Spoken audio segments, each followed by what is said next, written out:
The United States is waging a new Cold War on both China and Russia. It's very clear in the proxy war in Ukraine, in which the US and the European Union have a brutal economic war on Russia. They're waging a proxy war via Ukraine. We also see that the United States is threatening China by supporting secessionist movements in Taiwan, in Hong Kong, in the Xinjiang province, in Western China, in Tibet. The U.S. has a long history of supporting secessionist movements to try to divide and weaken China. And in this new Cold War, the second Cold War, that the West, the U.S., North America, and Europe are waging on China and Russia, a lot of the global South is neutral, or they're simply on the side of China and Russia. And a country that has a very interesting role in all this is Malaysia. Malaysia is a major country in Southeast Asia. It's part of the ASEAN Alliance of Southeast Asian Nations. It's part of the non-aligned movement. And Malaysia historically has often leaned actually toward the Western powers, especially during the First Cold War. Malaysia does not have a history of having, leftist anti-imperialist governments like, Vietnam or China. But interestingly, Malaysia's political class, and especially its longest-serving prime minister, Mahathir Mohamad, have been very critical of Western policies. And Mahathir Mohamad, the longest-serving Malaysian prime minister, did an interview with the Associated Press in which he harshly criticized the West for pushing for war on China. He also criticized the Western proxy war on Russia via Ukraine. This is an interview that was published on August 19th by the Associated Press. It's titled, "Malaysia's Mahathir Says U.S. Seeking to Provoke War in Taiwan." This is what Malaysia's longest-serving prime minister, he's not currently prime minister, but he was the longest-serving prime minister of Malaysia, Mahathir Mohamad.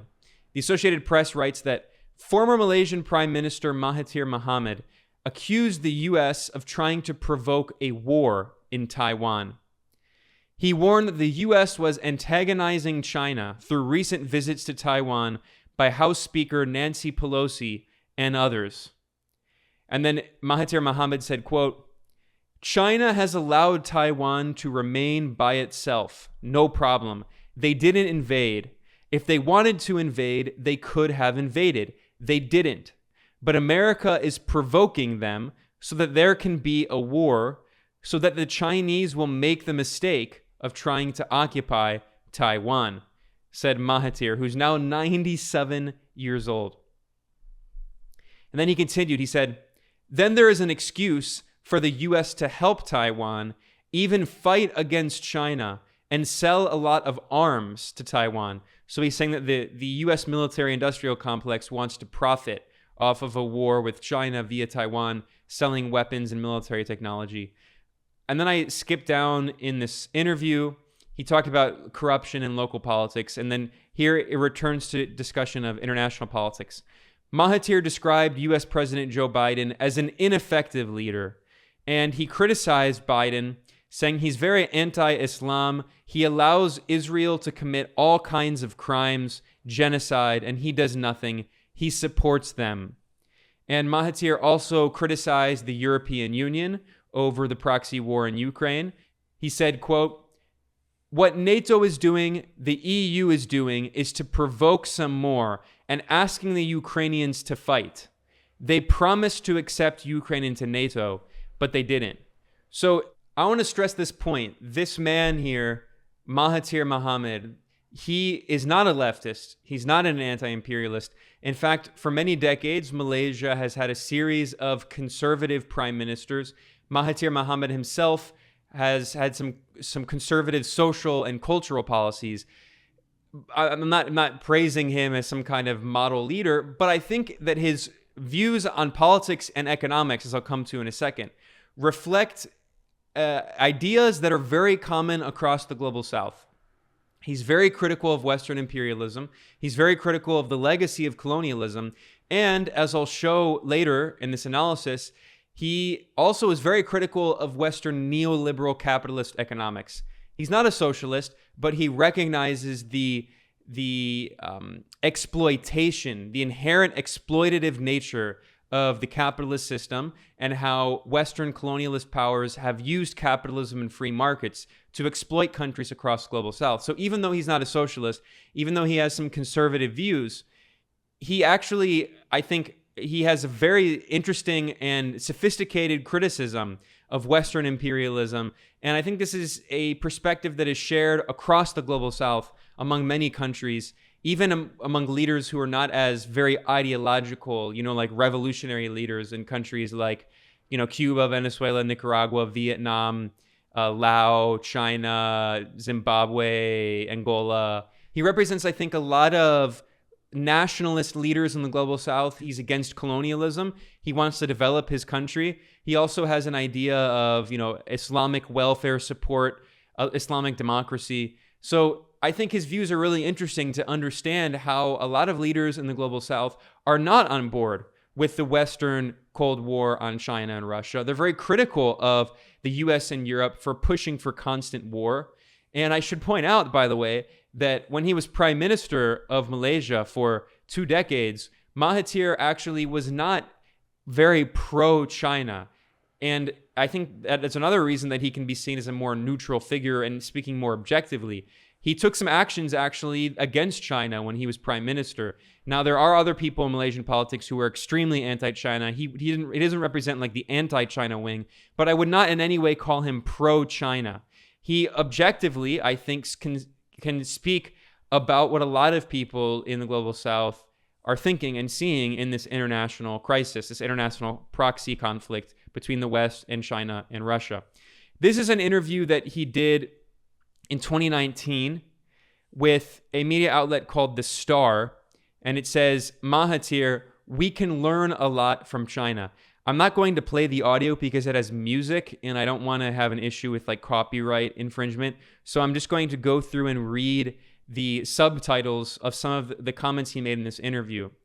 And Mahathir said, I have been asked everywhere I go, what do you think about China? Aren't you afraid of China? And then he said, we have had relations with China for almost 2,000 years. China never conquered us, but the Europeans came. 2 years after they came here, they conquered us. I should point out that, and then he says, so we are more afraid of the Europeans than we are of China. I should point out that Britain, the British Empire, colonized Malaysia, turning the area into what was called Malay for a while. It was a British colony for almost 200 years, and then it finally got independence from British colonialism in 1957. So he's saying, China never colonized us, the Europeans did. We are more afraid of the Europeans than we are of China. He said, China can play a very big role, not least because it is a very big country. They can play a role in growing the economy of the world by their own action. And certainly for Malaysia, this has already happened. And he said Malaysia, benefited from China's economic reforms. And he goes on, China has developed technology and made great strides. And he continues, he says, we feel that China is a good model for us, and we can learn a lot from China. Again, this guy is not a socialist.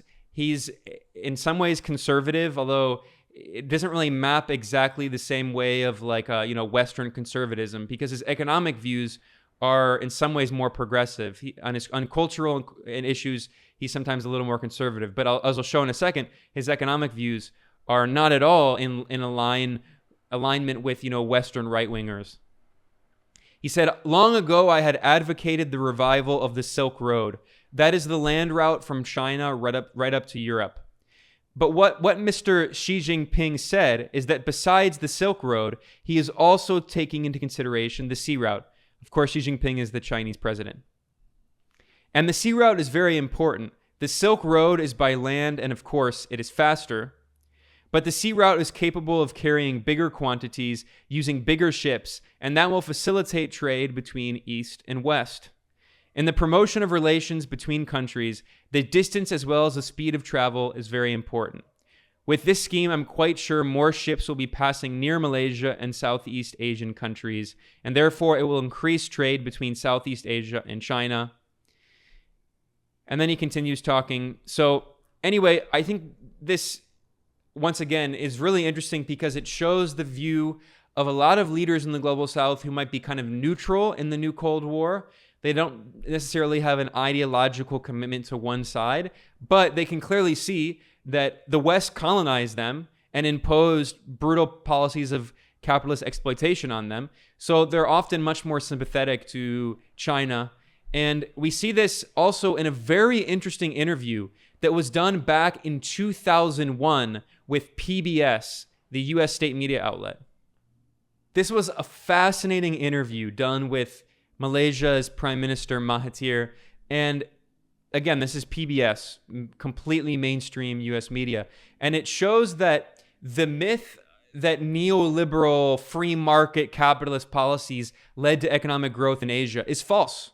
There's this idea that the so-called Asian tigers, like Singapore, which is a neighbor of Malaysia, used to be part of Malaysia, that Singapore and Korea, South Korea, that these countries developed their economies based strictly on, freeing the market and privatization. I mean, it ignores the fact that Singapore has a very authoritarian government, and South Korea had an authoritarian dictatorship right up until the 1980s and 90s that was firmly backed by the U.S. empire. So, Mahathir Mohamad, this interview in PBS points out that he has overseen Malaysia's transformation into one of the wealthiest nations in Southeast Asia, and he is also a vocal critic of Western-style globalization. Western-style globalization is another term for imperialism, another term for neoliberalism, and neoliberalism really represents the phase of capitalism of U.S. unipolar hegemony, of U.S. imperialist domination of the entire planet,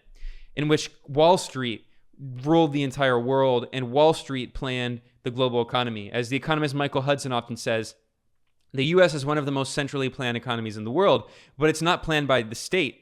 It's not planned by, elected government. It's planned by unelected corporations and banks on Wall Street.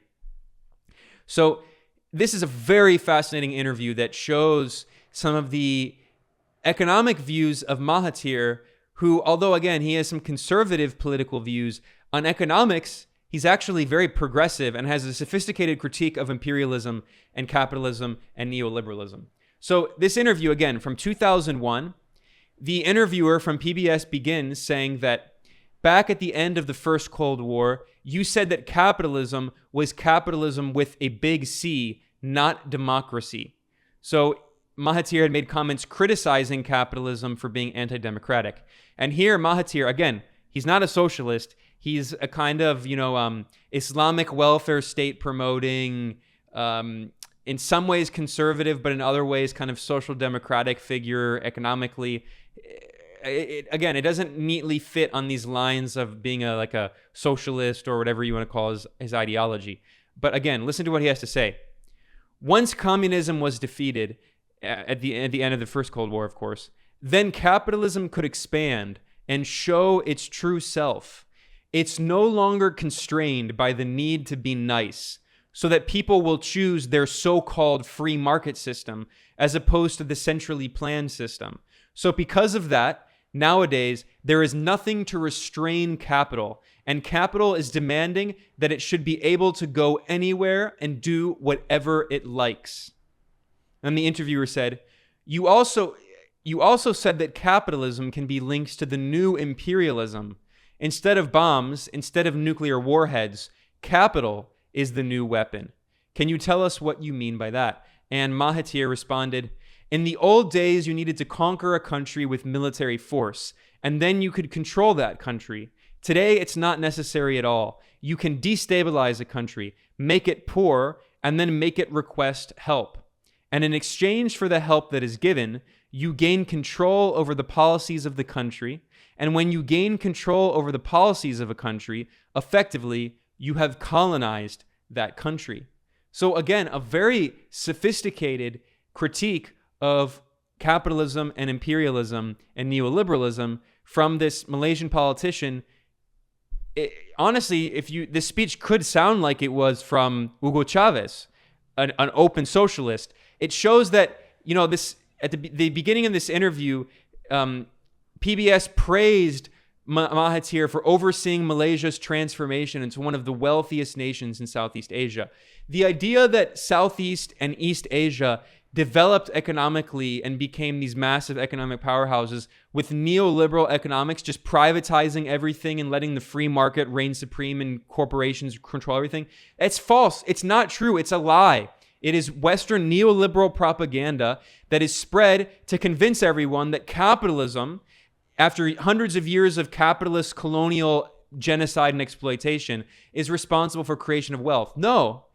The West, the imperialist West, did not become wealthy because of capitalism's, internal dynamics. It became wealthy through imperialism and colonization of the global South. And now countries in the global South are developing their economies not based on a free market capitalist model of this neoliberal privatize everything, but rather on a model in many countries, like in Malaysia, of a mixed model with significant state regulation of the economy. It's not a socialist model, but it's certainly not a neoliberal capitalist model. And we can see this very clearly from Mahathir's comments condemning capitalism and condemning neoliberalism and imperialism.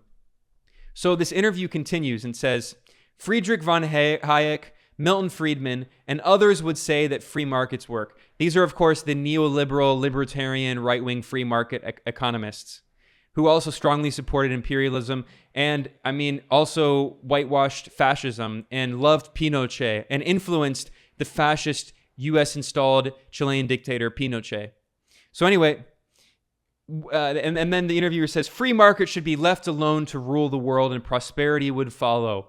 What do you think would happen if free markets are left unregulated? Mahathir responded, if they are left unregulated, then they will profiteer because the market is all about making profits, as much profit as possible, and they will do anything in order to increase their profits. One thing companies will do is to become monopolies. If they could monopolize something, they could corner the market. Then they can enrich themselves. What happens to people? That is irrelevant to them. They are not in the business of attending to the social needs of people. They are only thinking about their profit. And if you allow the market to go free, unregulated, then the world will face monopolies of giants who will not care at all what happens to people. You reach the stage of a monopoly, you don't have to bother because whatever you produce, people have to buy anyway. That will lead to a deterioration in the quality of things. So it is not true at all that a free market will ensure a democracy. It doesn't. Very sophisticated critique of capitalism. Again, this worldview is shared, this ideology is shared by many people in the global South who understand the role of capitalism in imperialism and exploitation. He talks about making a balance between a free market and regulations, which are essential in order to safeguard the interests of consumers and of people in general. That is anathema to Western neoliberal capitalism. You're not allowed to have regulation because the free market is supposed to run everything. Corporations are supposed to run everything. So now it talks about meetings and discussions that Mahathir had with Western neoliberal politicians, including, Larry Summers, Bill Clinton. Of course, neoliberalism is not a reference in any way to a left-wing ideology. Neoliberalism was born in the Ronald Reagan era. It's bipartisan. After Ronald Reagan, every single U.S. president has been a neoliberal, pushing for neoliberal capitalist economics. So Mahathir explains, we believe in trade, but we don't believe in just being a market for other people. But the stress is on market opening. So he's saying that Western politicians constantly call for Malaysia and countries in the global South to open the market. He pointed out that when he met with these U.S. politicians, they said, your market is a closed market. He said, we believe in trade, but we don't believe in just being a market for other people. But this Western stress is on market opening. Even if you open your market to us, we have very little to sell other than raw materials. Of course, Western imperialists, they want to exploit the raw materials of the global South and then use their markets to sell them processed goods. That is how capitalism works. That's how imperialism works. That's basic world systems analysis. It's raw materials are extracted from the global south, labor is exploited in the global south, and then those raw materials are sent to the imperial core and processed and turned into consumer goods, and then those consumer goods are exported to the global south, and then people buy those consumer goods in the global south, and the process continues. And there's very little economic development in the global south because it's all about extraction of wealth from the global south on behalf of the imperial core. That's how capitalism functioned for hundreds of years. But with the rise of a socialist model, led by China, Vietnam, Laos, other countries adopting, more state-led economic models and mixed economic models, we can see that they're pushing back against this Western neoliberal model. So Mahathir points out that in terms of finished product, we must sell more raw material all the time in order to buy less and less finished product. So when you're talking about opening markets, you're talking about the rich people who can manufacture goods with added value and selling it in our markets, not the other way around. Once again, he is explaining how imperialism works at a basic level. This is the economics of imperialism. And Mahathir is not a self-identified socialist. He doesn't call himself a socialist or an anti-imperialist, but he understands how capitalism and imperialism work. And basically, from this analysis, he has a socialist critique of capitalism and imperialism. He just doesn't call himself that. And you can see this. Certainly, there are capitalists in the global south. I'm not romanticizing all leaders in the global south. There are capitalists and compradors and traders and people who sell out their country and collaborate with Western imperialism. But this is an Islamic nationalist who's making a critique of capitalism that you can also hear in a country like Iran. Iran does not have a socialist economy, but it does have significant state control over the economy. Its gas and oil are owned by the state and run by state-owned companies, and they have a sophisticated critique of capitalism and imperialism, like this Malaysian Prime Minister Mahathir. So, again, I think this should kind of complicate our understanding of global politics and how imperialism and capitalism work, because a lot of people on the receiving end of capitalism and imperialism, they understand that they're given this bad end of the deal. They understand that they're being exploited. And they might not call themselves socialists, but they might have actually a kind of socialist critique of capitalism. So now Mahathir criticizes the Washington Consensus, which is this neoliberal policy that the U.S. had imposed around the world during the peak of U.S. unipolar imperialist hegemony in the 1990s and early 2000s. Again, this interview was conducted in 2001, so keep in mind the time period we're talking about. Mahathir is asked about what he thinks about the Washington Consensus. And Mahathir says, Washington itself implied that this is something out of the rich Western countries. And if they agree on something that is to be imposed on the rest of the world, it means that there is no consultation. It should be a world consensus, not a Washington consensus. Every time we are up against this understanding there, we find that they are all designed in order to be in their favor, to enrich them. In fact, and it would be at our expense. That is why we feel a need to resist the Washington Consensus. Once again, he recognizes that this neoliberal model of capitalism benefits the rich imperialist countries, largely in the West, at the expense of the global South. And Mahathir is a nationalist who wants to develop his country, Malaysia.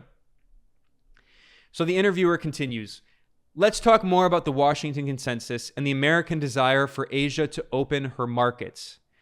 Was the head of the IMF, it's the International Monetary Fund, which is dominated by the United States, was the IMF coming to you and saying, what you should do is open your capital markets. It will make you prosperous. Was there other talk of American free marketeers as evangelists who were like missionaries going out to Asia and spreading the gospel of the free market? And then Mahathir says, various delegations came from America, that is the United States, one of which was headed by former Secretary of State Alexander Haig.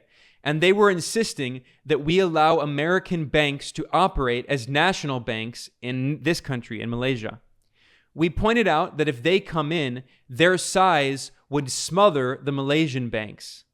But we were told this is good for you because they're going to bring in their expertise and efficiency, and things would be stimulated by their participation. So this is the neoliberal model, right? This is exactly what they're describing. In this interview, they refer to this as globalization. But globalization has existed for hundreds of years.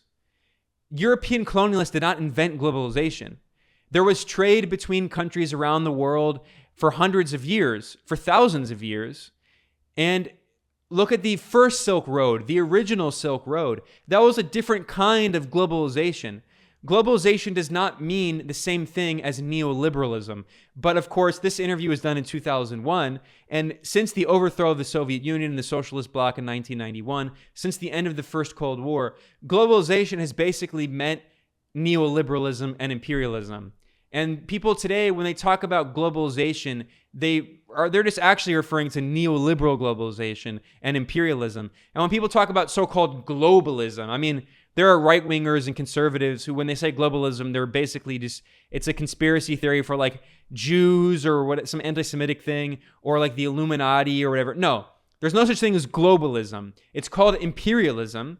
And globalization, in this era of globalization, is neoliberal capitalism. It's the neoliberal phase of capitalism after the end of Keynesianism and the rise of Ronald Reagan in the US, Margaret Thatcher in the UK, the imposition of US unipolar imperialist hegemony.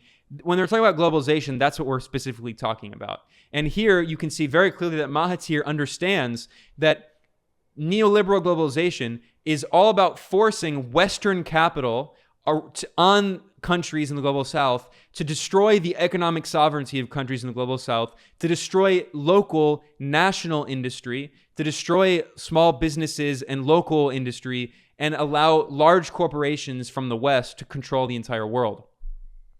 So Mahathir continues and says, "We have a responsibility to protect our local banks. We told them," that is, we told the US, "that we are not yet ready for that. Wait until we are big enough, and then you can come in. National status is what we use to protect our weak businesses, banks, and industries so that they have a chance to survive. But if you allow at that early stage for foreign companies to attain national status, then there's no way we can protect our own businesses." What he's talking about here is economic nationalism. He might not call himself a socialist. It's basically a step towards socialism, but it's economic nationalism. It's protectionism.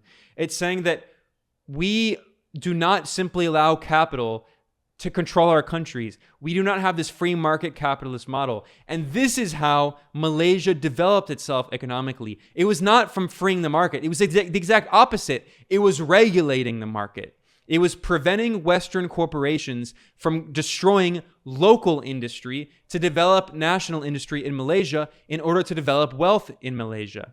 This is how the East Asian and Southeast Asian countries actually have risen out of poverty and developed their economies. It's not because of Western neoliberal, snake oil, pseudoscience, these fake economics programs.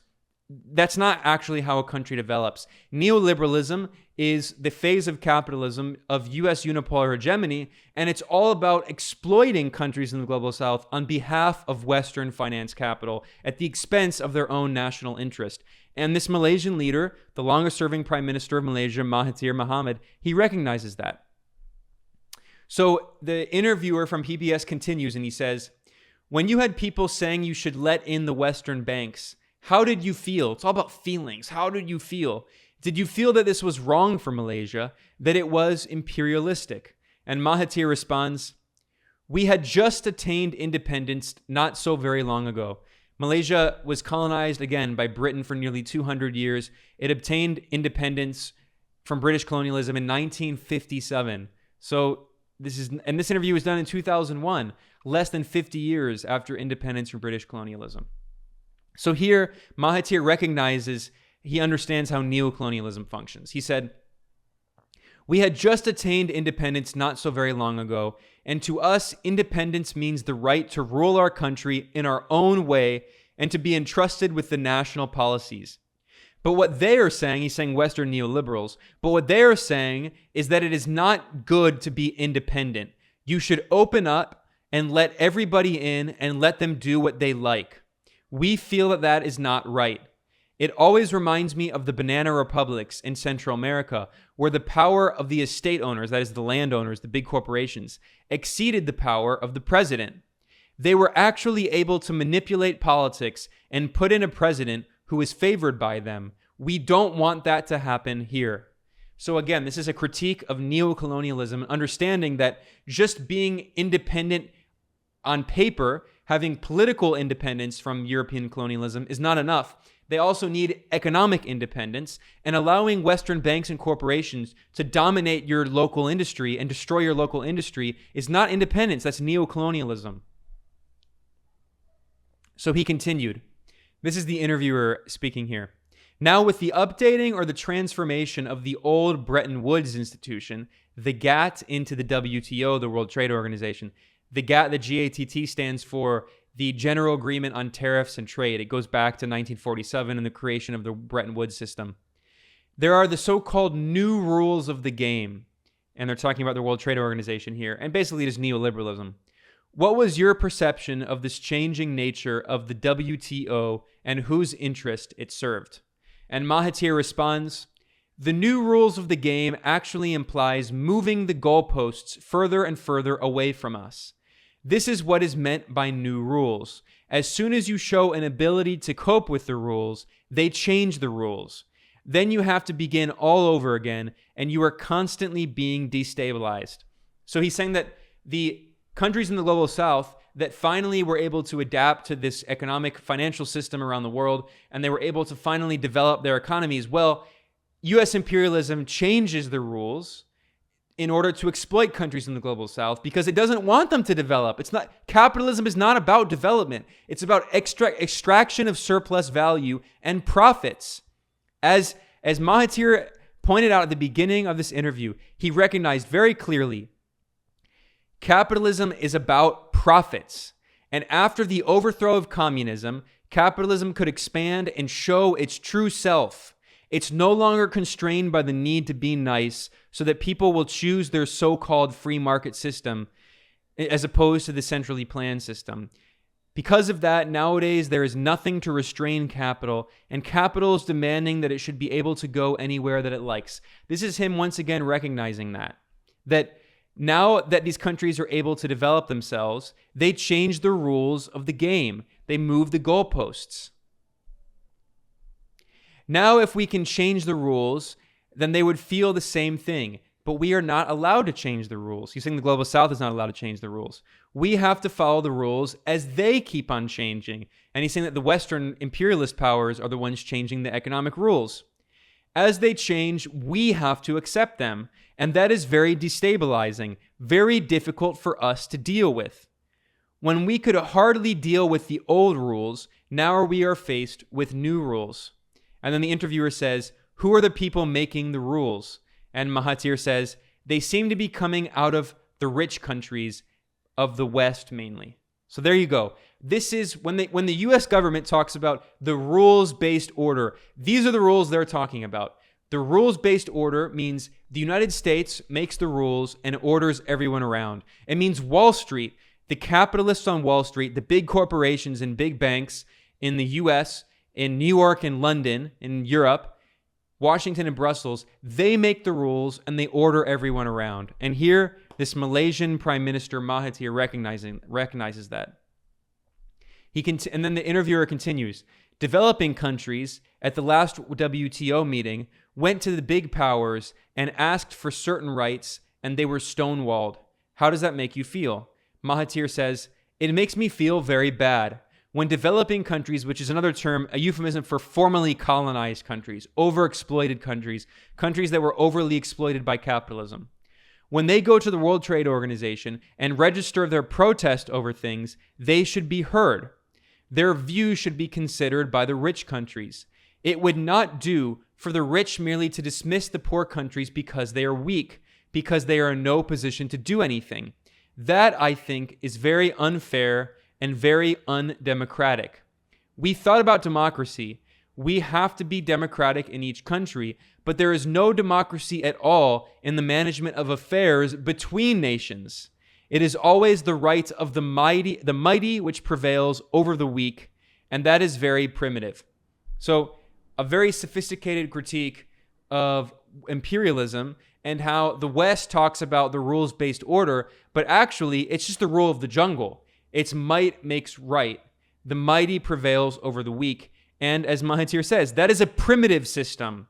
It's not a system based on actual democracy. It's a system in which the rich imperialist countries have a dictatorship over the entire world, and they dominate and exploit the global South. And then if the global South tries to criticize their capitalist exploitation, the countries in the global South are called authoritarian in scare quotes.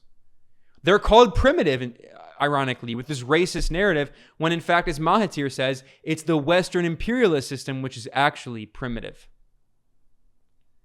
So the interviewer continues and says, Malaysia went from being a rubber plantation, that is under British colonialism. It was a resource extraction hub, a colony in which the British Empire stole its natural resources to develop Britain and not to develop Malaysia. So the interviewer says, Malaysia went from being a rubber plantation to being one of the top 20 economies in the world. This is extraordinary growth. And he says, what was it like to witness, and what do you think was responsible for that in Malaysia? Of course, Mahathir was part of that. He says, very early on, we discovered that there is no future in the kind of culture that was suitable during the colonial days. He's talking about the colonial system of, agriculture. And he said, because we have a big number of workers and they are largely unemployed, we decided that we should move into industry and create jobs. That's the main thing that we wanted to see, to create jobs for our people. So once again, the real way to develop your economy is not just to free the market and open it so Western corporations can control everything. It's to create a local industry, to develop your economy by creating industry. And it could be a state-led model. So this is a very long interview. I'm not going to read everything. It continues and continues and continues. I'm going to skip down to another part of this interview where they talk about the IMF. The interviewer at PBS says, people have described the IMF as being far from impartial. That's a euphemism. That's the understatement of the century. They're Euro-biased, American-biased. They came in after the crisis and they prescribed a certain medicine. Was it the right kind of medicine? And was the IMF the right group of people to be prescribing it? And Mahathir responds saying, it was not the right kind of medicine. That is why we refused from the very beginning to go to the IMF in order to ask for their help, because we know it's not going to be helpful at all. And he said, we studied at the line the IMF was taking in all of their policies. Because of that, we refused to accept the IMF remedy. And we were observing what happened in other countries when they applied the remedy. There was no improvement. The only thing that happens in these countries is that we have now become more in debt to the IMF. And that is not going to be very good for the future. It is going to take a long time for them to pay off their debts. And then it continues. It's a very interesting interview, but it's very long. So I'm not going to read the rest of it. But I just wanted to highlight those comments that were made by the longest serving Prime Minister of Malaysia. PBS pointed out that Mahathir helped to oversee Malaysia's transformation into one of the wealthiest countries in Southeast Asia. And simultaneously, he was a vocal critic of Western-style globalization. That is neoliberalism and imperialism. It's not a coincidence that he was both of those things. Those things go directly hand in hand. The way that Malaysia and other countries in Asia have been able to rise out of poverty and develop their economy is by opposing neoliberalism, by opposing this Western imperialist model of neoliberal capitalism, and trying, in Malaysia's case, a mixed model with state involvement in helping to develop local industry. Again, Mahathir is not even a socialist. He's not, praising China for its socialist model. He's saying that, look, objectively, China has lifted hundreds of millions of people out of poverty, and it could be a model for us. As he said, China could be a model for Malaysia and for much of the global South. So I thought it would be interesting to look at some of those views of this Malaysian leader who has, on cultural and social issues, has some conservative views. But actually, if you look at his economic position, it's leaning toward a kind of socialistic critique of capitalism, or at very least a kind of social democratic critique. And, he's demonized as anti-Western, but it's actually a more complicated situation. And a lot of people in the global south, a lot of leaders, especially in a country like Iran, if you look at how their economic policies function, they function on a very similar basis. It's not the neoliberal economic model that has led to economic growth in these countries in the global south. They recognize the inherent exploitation in capitalism, and they're developing their own interesting economic model.